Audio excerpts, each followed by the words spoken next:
Right, how we doing, guys? This is going to be the start of a series where I teach people how to trade, the basics in the markets, all that bits and pieces. I've thought about doing this series for a while, and I used to teach my strategy in other trading groups back in January, but I haven't done much teaching for quite a while now, and I feel like it's time to go back in and completely redo the educational material that I've done. Post them on YouTube for people to watch for free, because I feel like there's a lot of people out there now that are selling courses, and realistically you can go on YouTube and you can find most of this stuff for free and not have to pay a single penny. But yeah, with that being said, I'm going to start from the very basics, very beginner stuff, even just talking about how the markets work, what moves the markets, key levels, support and resistance, trend lines, candlestick formations, what bullish and bearish candles are, what they mean, my Fibonacci settings, because I know that a lot of people out there that use Fibonacci have different levels on theirs. Mine's quite simple. Imbalances, order blocks, fair value gaps, all those fun things that seem to be the craze now. One thing I do want to mention is that when I started 6 years ago, 7 years ago, social media and the FX scene, you never used to see anybody posting up like taking trades and all this stuff that you see on TikTok now, Instagram. Everyone's a trader. They're all flexing the lifestyle. Now, I know that my Instagram has got a bit of flexing on it, but trust me when I say I have to bite my tongue when it comes to posting stuff on Instagram, because I really do not like doing it. When realistically, day-to-day life is what you can see in the background, which is sitting and looking at the charts for majority of the day. Not all of the day, I still get to go out and do things, bits and pieces, but majority of the time it is at home. I run a business, I run other things as well. I've got Telegram groups, I've got questions to answer, new people to network with. So majority of the time it's not sat at beach clubs, it's not sat in fancy restaurants and all that jazz. It is literally grinding, because even though I've been doing this for 6-7 years, I'll be completely transparent with you, it's taken me a while to actually become profitable and consistent. And I would say that's only been in the last year or two that has come about. I'll give you a bit of insight into the trading journey, what you can expect your trading journey to be. Some of you might actually pick it up really, really quick and smash the charts, you know, make loads of money, but realistically you need to go into this with the smallest expectations possible. That way, when you do go and make money, it will feel very rewarding. But if you lose money, then you're expecting to do that, because that is what happens in the market. Even now, when I say I've been consistent and profitable, I still have the odd month where I take a lot of losses and we might end the month on a minus percentage. But at the end of the day, you shouldn't be looking at this on a day-to-day basis, weekly basis, monthly basis. If you're looking to be in this for the long haul, then you need to be looking at the longer time frame. The best trader in the world, his win to loss percentage was 90% losses, 10% wins. And the reason why he was still a profitable trader was because his 10% wins were absolute monsters. They blew his losses out the water. So it doesn't matter about win to loss ratios. If you're doing good risk management and you're focusing on your setups properly and making sure all your confluences meet, then it doesn't matter if you take 2 or 3 losses in a day. Stop next day, come back, and you might win those 3 losses back. What we're gonna do is we're gonna jump over to the charts. The market is currently open. I am in a few setups, so it'd be good to see everything happening in the real time. We'll start from the very basics. We'll just go through some pair like Euro USD, one of the majors, and we'll talk about what the markets actually are. But right, this is Euro USD. This is the markets. So when you come onto Tradingview for the first time, so Tradingview is what we use for analyzing the markets, doing chart markups and all that sort of stuff. Down at the bottom here, you can see we've got little red circles. This is for news that is currently maybe coming out for that day, that week as well, because it shows you the days of the week, the times, all that sort of stuff. But yeah, this is the markets. All these up here, actually, I'll need to crop this in. These things up here, these are the time frames. So you can choose multiple time frames. You've got all of these time frames to choose from: 4 hours, 1 hour, 1 minute, 2 minute. Scalpers like to work on the 1 minute time frame, so if some of you like to be aggressive in the markets, that might suit your trading style. I like to be a little bit more of a swing style, so I like to look on the higher time frames to look at the overall bias, and then entries normally on the 15 minute. Don't know why I've got the 5 minute up here at the moment. Must have been doing something, but yeah. So you've got all these time frames. So when it comes to the different time frames, you know, every single time frame is producing a different candle. So on the daily, you can see the candles differ from the 4 hour, the 1 hour, the 15 minute. So when I start the day off, I like to look at the overall higher time frames, the dailies, the weeklies, to see where the trend is going. And if you can see, when I first looked at Tradingview and I first looked at the markets, it looks like a heartbeat monitor. Do you know what I mean? So when you're in the hospital and you see those kind of bars going along, you know, up, down, but that is what the market does. This is the FX market. It's the same in crypto. It's the same in stocks. This, you know, the same kind of market structure happens. Just there's a lot more volume that goes through the FX market compared to stocks, compared to crypto. So the FX market is very popular, and reason being is because you are essentially making money off of what I like to call a battle, okay? A battle between two currency pairs. So euro is obviously the euro currency, US dollar is obviously the US dollar currency. So this battle is between the euro and the US dollar. And essentially what we are doing is not betting, but it is a bias on whether or not you think one is stronger than the other. So when we're looking at the markets on the higher time frame, we are looking to see which one is strongest. And if you can see here, from 18th of July this year, the US dollar has been stronger than the euro. So what has happened? The market has decreased in price. So that means that the euro has gotten weaker over the last 4 months. Okay? And as you can see over here, back in September 22, euro has been stronger than the dollar. So it has increased in price, okay? And this is basically when you go to your foreign exchange, okay? So you're exchanging your, you know, maybe GBP for US dollars because you're going away to America or whatever. That exchange price is essentially based off of what's going on in the markets. But the exchange rate likes to give you more rounded numbers. If you were to go to the exchange rate now, you wouldn't see, you know, this market price here for euro against the US dollar. Okay, so that is what we are looking at in the markets essentially. You've also got commodities, things like gold, silver. You've got indices as well, which is US 30, SPX 500, all of that sort of stuff. I don't tend to trade those things. They're very, very volatile, and you know, you can blow your account very, very quickly. So these are candlesticks, okay? Candlesticks, when you first start up Tradingview, you'll probably just have green and red. That's fine. I'll go through the colors in a minute. But you've got all the different ways that you can have the market. You can have it as bars. You can have them as a line. You know, this looks more like a heartbeat monitor, if you know what I mean. A line, lots of other different things. You know, you've got Hikanashi candles, which is, you know, you can use this in a strategy with Bollinger Bands, but I'll go through that at a later date. Lots of different things to choose from. Best one is just simple candlesticks. Now, when you get them, standard, they are green and red. Different shade of green to this one, but I like to just change around with them. But you can change the color of these, but essentially green represents bullish momentum and the red candles signify bearish momentum. So when we say bullish and bearish, bullish is buying pressure, bearish is selling pressure. Now, if you look here, my bearish pressure candles are changed to black. Doesn't really make a difference. Do you know what I mean? I could change these to blue. All I've got to remember is when I'm looking at the charts, what signifies what. Green obviously signifies bullish momentum. Black signifies bearish momentum. I used to have these set as all black.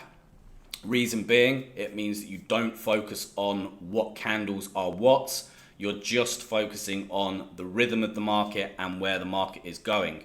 So if you see a bearish black candle, you don't get scared and jump out of your long position, your buy position that you might be in, because you see a big bearish candle and think, oh shit, the market's reversing. As you can see, some of these candles are bigger than others, and reason being, there's certain periods in the market where high volume comes in, and there's certain periods in the market where price just relaxes and what we call consolidates. When we say consolidation, it just means that the market doesn't really know where it wants to go. It's waiting either on maybe big major news or things like inflation, maybe news on the opposite currency pair. So even though Euro's got some news out today, doesn't mean that might move the market, because we've also got some US dollar news later on. So that might be the thing that price is waiting for to move the market.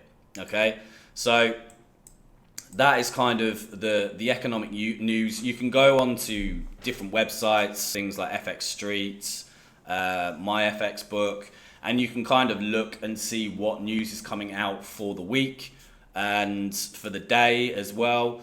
It's very, very rare that you have weeks where there is no major news. So you have to factor that into the currency pair that you are trading. Right, so that's candlesticks out of the way. At the moment, it is nearly 8 o'clock, okay? So there's certain sessions in the market. So we have 3 major sessions. We have Asia session, we have London session, and we have New York session. Now, there's lots of different things that float around on when the actual volume comes in these sessions. Most USD pair currencies, unless it is USD JPY, tend to consolidate in Asia session. So Asia session obviously happens when London is asleep. Even for me in Dubai here, Asia session kind of happens whilst I'm asleep, but I tend to wake up when it's just finishing. Okay, so as you can see on Euro USD, Asia session kicks in at around, I'd say 11, 12 o'clock in the morning for UK time, so 12 a.m. Okay, and you can look at this by, right, okay, so let's go and find market reset is around 9 p.m. UK time, so this is where the market closes for the day and then reopens. If you can see here, look, we've got lots of small candles for a good 1, 2, 3, 4, 5, 6, around 6 hours. Then we get a bit of a bullish momentum push here, and then we've got some more smaller candles, right? That just shows and signifies that there's not a lot of volume or pressure in the markets. So it's consolidating, it's having a rest, because the 2 major sessions aren't open, i.e. London session and New York session. And this is when this pair tends to move, because obviously the London session is going to factor in the European market, and then the New York session is going to factor in the US dollar market. So yeah, this pair normally moves in London session and US session. At the moment, we're waiting for London session to kick in. And again, this tends to happen around 9 a.m. till roughly about 10:30. This is when I've seen most of the volume come into the market. At the moment, I'm actually in a sell position on Euro USD. It was marked up, but I've just cleared the drawing, so this can be nice and simple. Over here on the right hand side, we've got the market price. Okay, so this is where price is currently trading at 1.06808. Okay, so this moves up and down, obviously lower, up, higher, depending on what the momentum and where the actual trend is going.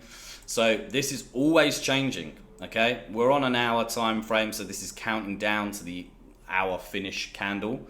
So it is currently sat around 106,800. Okay, so that is the market price on the side there. This you need to pay attention to later on. I'll tell you why this actually has part of what you might need to focus on when trading a strategy. Okay, you need to be wary of where price is currently at.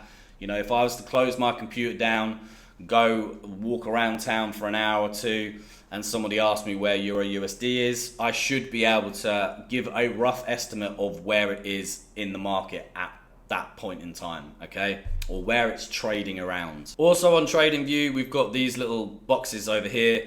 This gives you just a very, very simplified news breakdown. So if you can see 39 minutes ago, Asian shares wobble, dollar softens as traders awake economic data. So that is basically telling you that the market is pretty much going to be consolidating for a good period of time until the economic data comes out. This will probably be USD news here. Look, Fed Chair Powell's speech. That is actually tomorrow. There's no USD news today. If there is, it's going to be probably very minimum. So we might have a day of consolidation, okay? And when the market is consolidating, unless you are a scalper, and when I say scalper, you are basically in and out of the market for 5-10 points and jumping out, stay away from this pair. Stay away. I'm actually only going for a very small move, so I am scalping this market. Whether or not it actually happens, you know, is by the by. I've just seen a good entry point to go in short, to basically trade the pullback. So when I say pullback, we've obviously had this push here to the upside. I'm looking for a bit of a retracement, okay?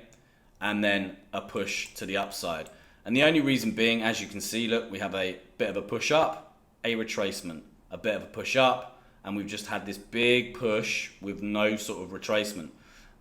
So this is what I'm predicting to happen. A little bit of a retracement back down, and then another push up, another leg up.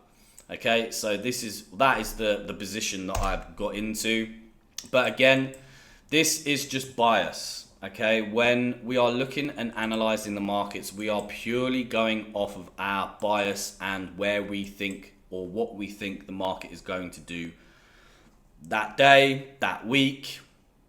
But these are things that we'll get into later on down the line. This is just purely to get you knowledgeable on what TradingView and what the markets are and what we look for when potentially going in for a setup. Now, obviously, I said about the two trading styles. Actually, there's more than two. There's probably about 3 or 4, but the main ones that, you know, this generation like to kind of focus on is scalpers, which I've already explained. In and out of the market very quick, very aggressive, small positions, small stop losses, and you know they have to be very, very on top of their game to manage their risk. And then there's swing traders. Swing traders is more my style. It's a lot more relaxed.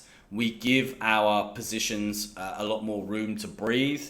And reason being is I like to go and do different things with my day, or I'm doing something which means that I can't be focused on what the current market is doing. So it's normally a wider stop loss, but a longer take profit. So we're actually targeting a longer move over a longer period of time. So that's a swing trader. And then you've got intraday, intra-week. Intraday traders are people that are just in and out for the day. You know, they might be targeting a 30 or 40 point move.